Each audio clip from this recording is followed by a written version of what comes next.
ನಮಸ್ಕಾರ ವೀಕ್ಷಕರೇ, ನಮ್ಮ ತೋಟ ಈ ಕಾರ್ಯಕ್ರಮಕ್ಕೆ ತಮಗೆ ಸ್ವಾಗತ ಸುಸ್ವಾಗತ. ನಾನು ಡಾಕ್ಟರ್ ನವೀನ್ ಜಿ.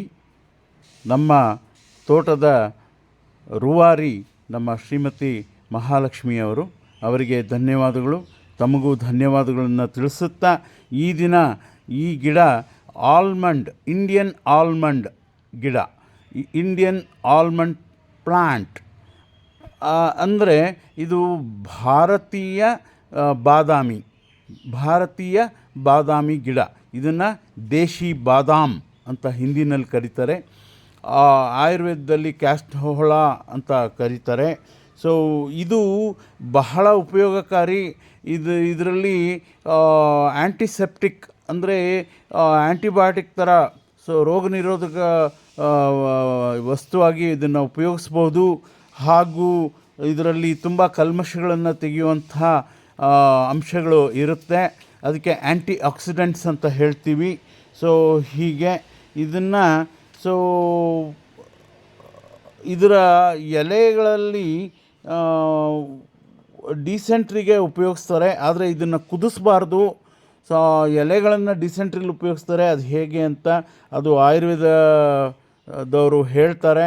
ಇದನ್ನು ಲಿವರ್ ಜಾಂಡಿಸಲ್ಲೂ ಉಪಯೋಗಿಸ್ತಾರೆ, ಲಿವರ್ ಡ್ಯಾಮೇಜ್ ಆದಾಗ ಉಪಯೋಗಿಸ್ತಾರೆ. ಇದನ್ನು ಕೆಲವು ಚರ್ಮ ವ್ಯಾಧಿಗಳಲ್ಲಿ ಉಪಯೋಗಿಸ್ತಾರೆ ಆಯುರ್ವೇದದಲ್ಲಿ. ಇದು ಆಲ್ಮಂಡ್ಸ್ಗಳು, ತಾವು ಬಾದಾಮಿ ನೋಡಿರ್ತೀರ, ಅದನ್ನು ತಿನ್ನಬಹುದು. ಈಗ ಇದು ಸಸ್ಯ ಬಾದಾಮಿ ಬಿಟ್ಟಿಲ್ಲ. ಇದರಲ್ಲಿ ಮೊದಲು ಹೂವು ಆಗುತ್ತೆ, ನಂತರ ಹಣ್ಣು ಬಿಡುತ್ತೆ. 2 ಇಂಚು ಉದ್ದ ಇರುವಂಥ ಹಣ್ಣು, ಕೆಂಪು ಹಣ್ಣುಗಳು. ಅದರಲ್ಲಿ ಮುಂದೆ ಅದು ಬೀಜ ಇರುತ್ತೆ, ಗೇರು ಬೀಜ ಇರುತ್ತೆ. ಸೊ ತಮಗೆ ಅದು ಬಾದಾಮಿ ಇರುತ್ತೆ. ಸೊ ಅದನ್ನು ತಮಗೆ ಗೊತ್ತು. ಸೊ ಹಾಗೆ ಇದನ್ನು ಒಂದು ದಿನದಲ್ಲಿ ಒಂದು ಬಾದಾಮಿನ 10ರಿಂದ 20 ಬಾದಾಮಿ ನೀರಿನಲ್ಲಿ ನೆನೆಸ್ಬಿಟ್ಟು, ರಾತ್ರಿ ನೀರಿನಲ್ಲಿ ನೆನೆಸ್ಬಿಟ್ಟು ಬೆಳಗ್ಗೆ ಆ ನೀರನ್ನು ಚೆಲ್ಬಿಟ್ಟು ಆ ಬಾದಾಮಿನ ತಿನ್ನಬಹುದು.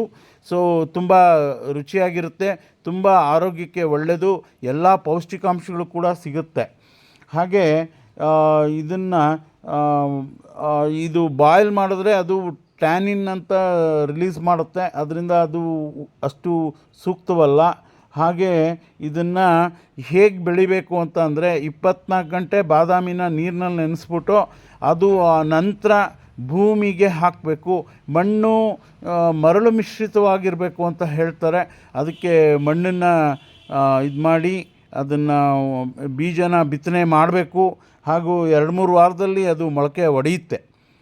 ಹಾಗಾಗಿ ಇದು ಸಾಮಾನ್ಯವಾಗಿ ಫೆಬ್ರವರಿ ಮತ್ತು ಮೇ ತಿಂಗಳಲ್ಲಿ ಜಾಸ್ತಿ ಫಲಾನ ಬಿಡುತ್ತೆ. ಹಾಗೆ ಇದು ವಿಷಕಾರಿ ಅಲ್ಲ. ಅದರಿಂದ ಇದು ರೋಡ್ ಸೈಡಲ್ಲೆಲ್ಲ ಬೆಳೀತಾ ಇರುತ್ತೆ. ಎಲ್ಲೋ ನಿಮಗೆ ಹೋದಾಗ ಕಣ್ಣಿಗೆ ಬೀಳುತ್ತೆ.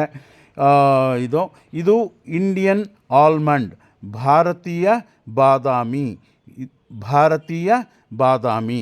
ಧನ್ಯವಾದಗಳು.